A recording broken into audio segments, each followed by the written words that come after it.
Most people believe that aging is something that just happens to you. That one morning you wake up and your body has simply decided to slow down. But after 30 years in medicine, I can tell you that is not how it works. Aging is not random, it is not inevitable, and it is certainly not equal. Two people can be the same age, 70, 75, 80, and one of them is walking through the park every morning, cooking their own meals, driving to the store alone, while the other can barely get out of bed. Same decade of birth, same country, completely different bodies. What separates them is not luck. It is not genetics, at least not mostly. It is a handful of daily habits. Habits so ordinary, so deeply woven into everyday life, that most people never question them. Today I want to walk you through 5 of those habits, 5 silent patterns that are shaving years off your life right now, whether you like it or not. And then, I want to give you 3 things you can do starting tomorrow to push back. Some of what I am about to say may surprise you, some of it may make you uncomfortable. Good. That means it matters. Let us begin. A geriatrician once told me something I have never forgotten. He said, "I can tell you how long a patient has left to live by watching them walk through my door." He was not being dramatic. In geriatric medicine, the way a person moves, gait, balance, confidence, tells a doctor more about their future than almost any blood test. Mobility is not just about muscles. It is the clearest window into how your entire body is functioning. And the thing that destroys mobility faster than almost anything else, sitting. UC San Diego tracked thousands of older women and found that those who sat for more than 11.5 hours a day had a 30% higher risk of death, regardless of how much they exercised. Even if they walked in the morning, if they spent the rest of the day sitting, their risk stayed elevated. Why? Because your body does not operate on averages. When you sit still for more than 30 minutes at a time, a cascade begins. Blood pools in your lower body. Blood sugar rises. Your brain receives less oxygen. Inflammation builds. Researchers in the Annals of Internal Medicine confirmed that continuous sitting, not total sitting, is the real threat. 30 unbroken minutes is the threshold. And here is what most people get wrong. They think exercise cancels it out. A 1-hour walk in the morning does not undo 11 hours of sitting. That is like eating a salad for lunch and drinking poison for dinner. The real solution is interruption. Stand every 30 minutes, walk to the kitchen, stretch your arms, roll your ankles. 2 minutes resets your body. There is one more piece. Walking alone does not protect your muscles. Walking is cardiovascular. Your muscles need resistance, something to push against. Stand up from a chair 10 times. Press your palms against a wall. Carry your own groceries. Your muscles need to be challenged, not just transported. Sitting too long without interruption. That is habit number 1. Before we move on, if this is making you think, consider subscribing. Every week I break down one piece of health science into something you can actually use. No gimmicks, no products, just the truth. Now let me talk about something that will make some people uncomfortable. I am not telling anyone to stop taking their medication. What I am telling you is that taking too many medications without regular review may be more dangerous than the diseases they are meant to treat. This is called polypharmacy, the simultaneous use of 5 or more medications. Among adults over 75, nearly half are doing this every single day. A study published this month, February 2026, in PLOS One tracked 977 patients over 75. Those taking 5 or more medications had a 2.4 times higher risk of death within 1 year and 1.6 times over 5 years. Hospitalization risk was 2.5 times higher. How does this happen? Each drug is prescribed by a different specialist. The cardiologist gives you a blood pressure pill. The endocrinologist gives you a diabetes pill. The rheumatologist adds an anti-inflammatory. Each one solves a problem, but no one is watching what all of them do together inside your body. One pill lowers your blood pressure. Another makes you dizzy. A third blurs your vision. Together, they create the perfect conditions for a fall. And a fall after 70 is not minor. it can be the beginning of a fracture, immobility, pneumonia, and irreversible decline. Many of these medications also quietly deplete essential nutrients. Cholesterol drugs reduce CoQ10. Diuretics flush potassium and magnesium. Acid blockers prevent absorption of calcium, iron, and B12. The result, fatigue, weakness, brain fog, leads to yet another prescription. The cycle deepens. So what should you do? Once a year, take every medication you are using, prescriptions, supplements, everything, put them in a bag, bring them to your doctor or pharmacist, and ask one question for each. Is this still necessary? Minimum pills, maximum lifestyle. That is the pattern among the healthiest people I know over 70. Here's a number that should stop you. A 2025 meta-analysis reviewing 79 cohort studies found that sleeping less than 7 hours raises your mortality risk by 14%. Sleeping more than 9 hours raises it by 34%. When you sleep, your body is doing its most important work. Your brain clears toxic amyloid proteins through the glymphatic system, the same proteins linked to Alzheimer's. Your immune system produces cells to fight infection. Your blood pressure drops to give your heart a break. Muscles rebuild, hormones rebalance. Cut that process short, even by one night, and the damage starts immediately. A 2025 study in the Journal of Immunology showed that a single day of sleep deprivation altered immune cell behavior in healthy adults.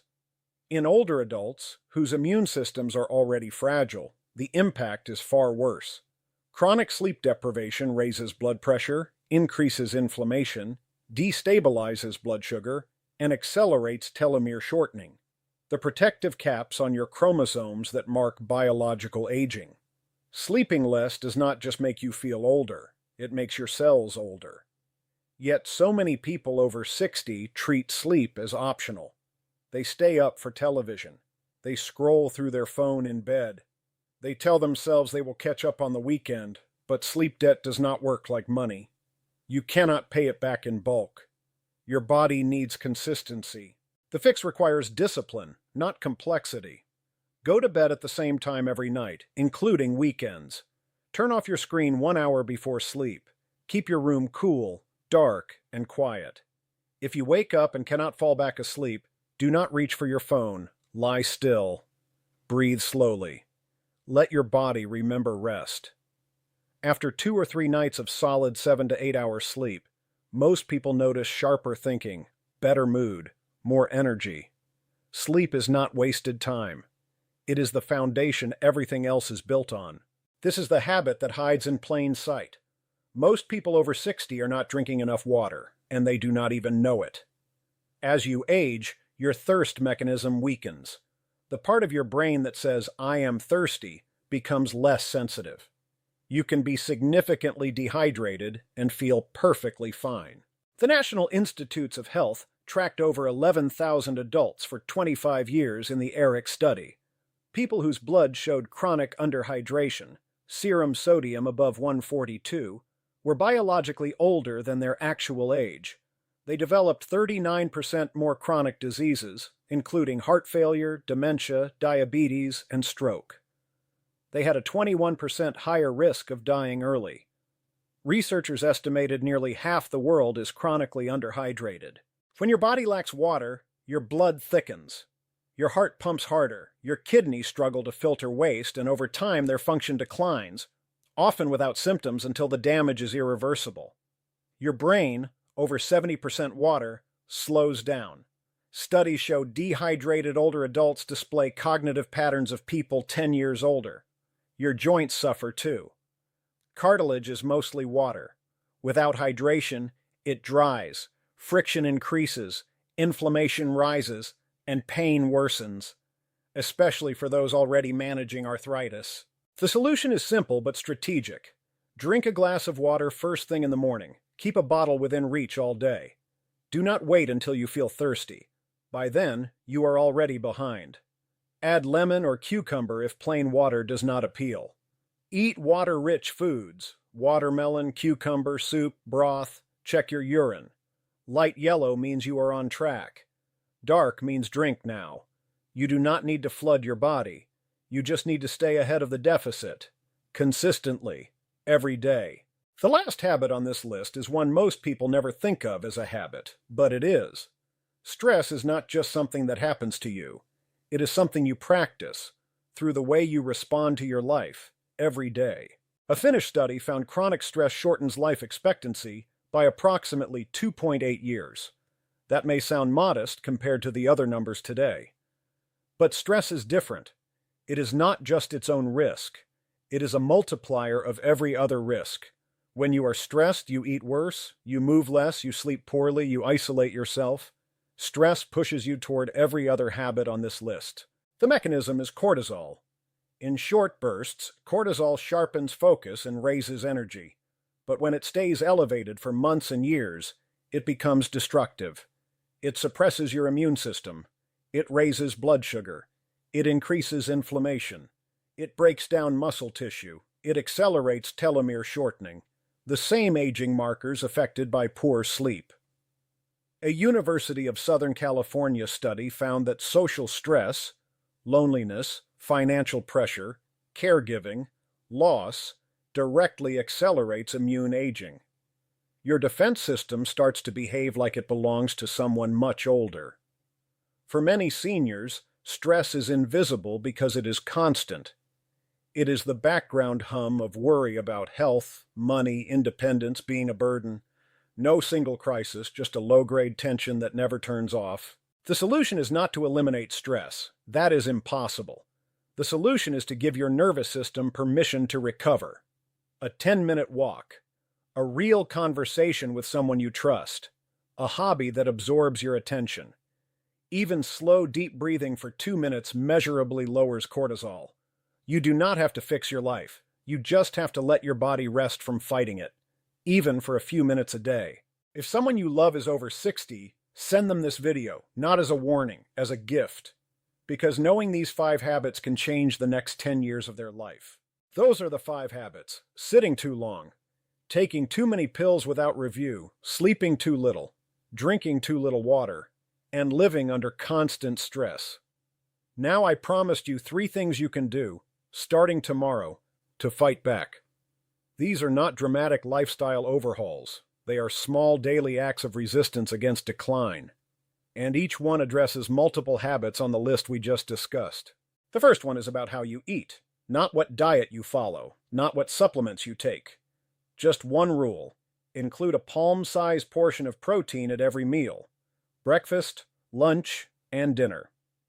Here is why this matters more than most people realize. After 60, your body becomes less efficient at turning the protein you eat into muscle. Scientists call this anabolic resistance. It means that even if you eat the same amount of protein as a younger person, your body builds less muscle from it. You need 20 to 30% more just to maintain what you have. A nationwide nutrition survey in South Korea found that among elderly men, 1 in 2 was protein deficient. Among elderly women, 2 in 3. The pattern is consistent across countries. As people age, they eat less meat, less fish, fewer dairy products, partly because of cost, partly because of digestion, partly because of misinformation about cholesterol. But protein is not just about muscle. It is the building block of your bones. 30% of bone is collagen, a protein. It is the raw material for your immune antibodies. It is what your body uses to make insulin, serotonin, melatonin. When protein drops, everything drops. And here is the critical detail most people miss.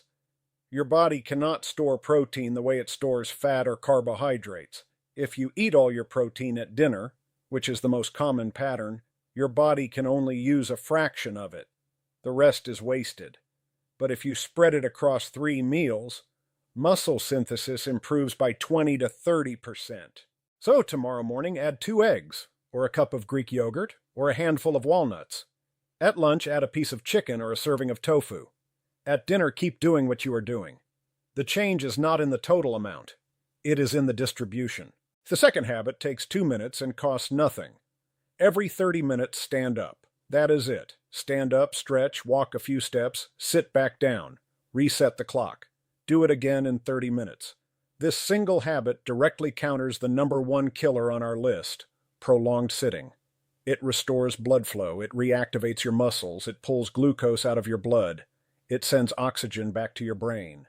A Brazilian study followed over 300 older adults for 5 years. They found that replacing just 10 minutes of sitting with light physical activity reduced mortality risk by 30%.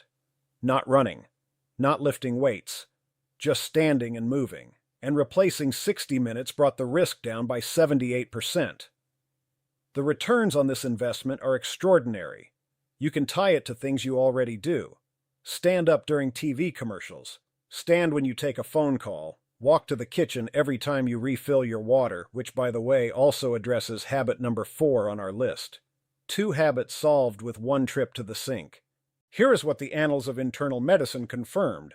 People who sat for the same total hours but broke it into shorter blocks had significantly lower mortality than those who sat in long, unbroken stretches. It is not about how much you sit. It is about how long you sit without stopping. A geriatric researcher once pointed out the absurdity of modern life. People drive their cars to the gym, take the elevator to the 3rd floor, and then climb a stair machine for 30 minutes. The stairs were right there. The walk was right there. The movement was already built into the day. We just engineered it out. You do not need a program. You do not need equipment. You need a kitchen timer or a simple alarm on your phone. Every 30 minutes it rings. You stand, you stretch, you sit back down. After 1 week, your body starts expecting it. After 1 month, you will feel wrong sitting still for too long. Bring movement back, not as exercise, as life. The 3rd habit happens at the end of your day. I call it the 10-minute reset. And it quietly addresses 4 of the 5 dangers we just discussed. About an hour before bed, you do 3 things. Always the same 3, in the same order. First, drink 1 full glass of water. Not because you are thirsty, you probably are not, and that is exactly the problem. After 70, your brain stops sending the thirst signal reliably. So do not wait to feel it. Just drink. This single glass helps your kidneys work through the hours when you are not drinking anything else. It keeps your blood from thickening while you sleep. That is habit 4. Dehydration handled. Second, look at tomorrow's medications. Open the pill case and check each one. Ask yourself, do I know what this is for? When was the last time my doctor reviewed it? If you cannot answer both, write it down and bring it to your next appointment. This 5-second review has helped patients I know remove 2 or 3 unnecessary prescriptions over a couple of years. 2 pills that were doing nothing except adding risk. That is habit 2, polypharmacy, addressed. Third, put your phone in another room, not on silent, not face down on the nightstand, in another room entirely. The blue light from your screen suppresses melatonin, the hormone your body needs to fall asleep naturally. But beyond the light, the phone keeps your mind running. News, messages, worry, comparison. Your brain cannot shift into rest while it is still processing new information. Removing the phone protects your sleep. That is habit 3. And it lowers the late-night anxiety that keeps cortisol elevated. That is habit 5, stress. 3 actions, less than 10 minutes combined. Water, medication check, phone away. It is not glamorous, no one will write a headline about it. But it touches dehydration, polypharmacy, sleep deprivation, and chronic stress in one quiet routine. I did not find this in a textbook. I built it by tracking what made mornings feel worse. Every bad morning traced back to something done, or not done, the night before. The body you wake up in tomorrow is being built right now, tonight, in the hours before you close your eyes. You do not need to overhaul your life. You need to change your last 10 minutes. If you have watched this far, you are not here by accident. You are here because you care about living well. If this channel helps you do that, I would be grateful if you hit subscribe. It helps more people like you find these videos. I want to leave you with something I read recently. There is a study still ongoing at Scripps Research in California. A geneticist named Eric Topol has been sequencing the genomes of people he calls SuperAgers. Individuals who have reached their 80s and 90s with no major chronic disease, no cognitive decline, and full independence. What he found surprised everyone. These people did not share a single unique gene. There was no longevity gene that set them apart. What they shared were patterns of how they lived, not how they were born. They moved throughout their day. They ate simply but consistently. They slept well. They stayed connected to other people. And they paid attention to their bodies, not with obsession, but with quiet, daily respect. The 5 habits I shared with you today are not a death sentence. They are a mirror. And the 3 habits I offered are not a cure. They are a direction. You do not have to change everything. You just have to change something. And the best time to start is not next Monday. It is tonight, when you put your phone in the other room and drink a glass of water before bed. Because the goal was never to live forever. The goal was to live well. Thank you for your time. Take care of yourself. I will see you next week.